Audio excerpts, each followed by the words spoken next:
जब किसी को कोरोना वायरस यानी कि कोविड-19 के बारे में पता भी नहीं था, तब एक वैज्ञानिक का एक छोटा सा समूह इस बीमारी से बचने के लिए इम्यूनाइजेशन का काम कर रहा था, यानी कि इसके वायरस से कैसे बचा जाए, इसका तरीका खोज रहा था।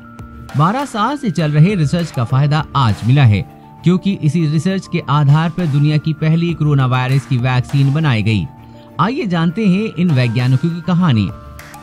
वायरोलॉजिस्ट जेसन मैक्लिलैन अमेरिका के Utah Park City mountain resort में स्नोबोर्डिंग की तैयारी कर रहे थे, तभी उनके पास national institute of allergy and infectious disease vaccine research center की डिप्टी डायरेक्टर बानी ग्राहम का फोन आया। उन्होंने कहा कि WHO को चीन के वुहान में अनजाने निमोनिया के केस मिले हैं। लोगों को थकान, खांसी, बुखार और सर दर्द है। जेसन और बानी में से ये बातचीत पिछले साल जनवरी की शुरुआत में हुई थी। बानी ग्राहम ने जेसन मैक्लिलैन को बताया कि वुहान में बीमारी के जो लक्षण दिख रहे हैं वो बीटा कोरोना वायरस जैसे लग रहे हैं, यानी कि सीवियर एक्यूट रेस्पिरेटरी सिंड्रोम का ही वंशज है। बानी और जेसन उस छोटे से समूह के साइंटिस्ट हैं जो कि 12 सालों से कोरोना वायरस का इलाज खोजने में लगे थे, लेकिन वो इस वायरस का कठिन जीनोम और वायरस स्ट्रक्चर नहीं तोड़ पा रहे थे। लेकिन दुनिया को इन दोनों की जरूरत एक बार फिर से थी। बार्नी और जेसन की 12 साल की मेहनत का नतीजा ये निकला कि इनके द्वारा किए गए रिसर्च की वजह से आज दुनिया में कोविड-19 के इतने दमदार वैक्सीन बनाए गए हैं। अमेरिका में 2 वैक्सीन निर्माता कंपनियों को बार्नी और जेसन के रिसर्च का उपयोग करने की अनुमति दे दी है। जेसन 2008 में जब बेथेस्डा स्थित वैक्सीन रिसर्च सेंटर में आए तो बार्नी ग्राहम वहां पहले से रिसर्च कर रहे थे। तब बार्नी रेस्पिरेटरी सिंसियल वायरस यानी कि RSV पर रिसर्च कर रहे थे, जिसकी वजह से 20 सालों से लोग बीमार हो रहे थे। RSV की स्टडी के दौरान जेसन और बार्नी ने पाया कि RSV और SARS-CoV-2 यानी कि कोविड-19 का जीनोम RNA से बना है। दोनों में एक जैसी समानताएं हैं। ये समानताएं देखकर जेसन और बार्नी को रिसर्च आगे बढ़ाने का मोटिवेशन मिला। RSV के इलाज के लिए इस समय 1966 में क्लिनिकल ट्रायल चल रहे थे। उस समय ट्रायल खराब हो गया, 2 बच्चों की मौत हो गई, कई वॉलंटियर्स की तबीयत खराब हो गई। बार्नी यही पता कर रहे थे कि आखिर वैक्सीन में ऐसा क्या गलत हुआ जिसकी वजह से लोगों की मौत हो गई। तभी जेसन मैक्लिलैन वायरस रिसर्च सेंटर पहुंचे और उन्हें साथ स्ट्रक्चरल बायोलॉजिस्ट पीटर क्वांग भी होते हैं। इन दोनों का प्लानिंग होती है कि एड्स को रोकने के लिए उसके HIV वायरस को वैक्सीन के जरिए रोकना। लेकिन बार्नी की दिक्कत देखकर जेसन उनके साथ हो लिए। बार्नी ने जेसन को बताया कि RSV में क्लास 1 फ्यूजन प्रोटीन यानी कि F प्रोटीन है। ये बहुत तेजी से अपना स्वरूप बदलता है। ये इंसानी शरीर में घुसते ही प्रजनन कर अलग अलग रूपों में बदलकर फैल जाता है, इसलिए इस पर वैक्सीन काम नहीं कर पाती। जेसन ने फिर वायरस के प्रोटीन का स्ट्रक्चर देखने के लिए एक्सरे क्रिस्टोलॉजी का उपयोग किया।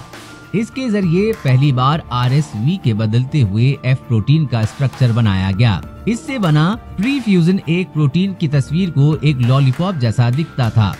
जेसन ने एटॉमिक स्तर पर जाकर बायो इंजीनियरिंग के जरिए इस रूप को बदलने वाले प्रोटीन को रोकने का तरीका खोज निकाला। इसके बाद बार्नी ग्राहम ने जेसन के बायो इंजीनियर्ड RSV की टेस्टिंग जानवरों में की। जानवरों में RSV का वायरस के बदलाव में 50% की कमी आ चुकी थी। ये बड़ी सफलता थी। इसके बाद बार्नी और जेसन ने मिलकर middle east respiratory syndrome MERS पर काम करना शुरू किया।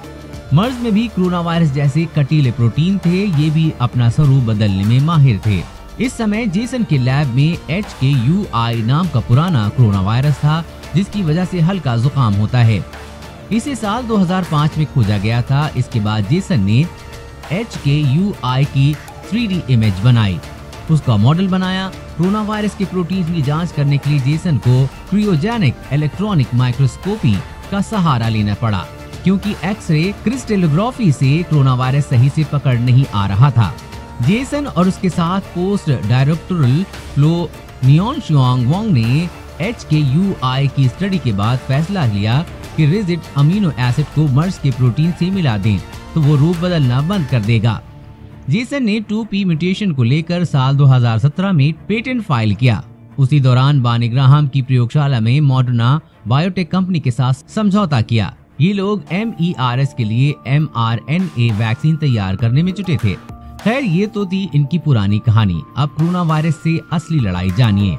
बार्नी ग्राहम ने जेसन मैक्लेनन को 6 जनवरी 2020 को फोन करके बताया था कि दुनिया में कोरोना वायरस फैलने की आशंका है। इसके बाद बार्नी और जेसन की प्रयोगशाला ने मिलकर एक साथ काम किया। फरवरी की शुरुआत में दोनों ने 2p म्यूटेशन और mRNA को मिलाकर चूहों पर क्लिनिकल ट्रायल किया।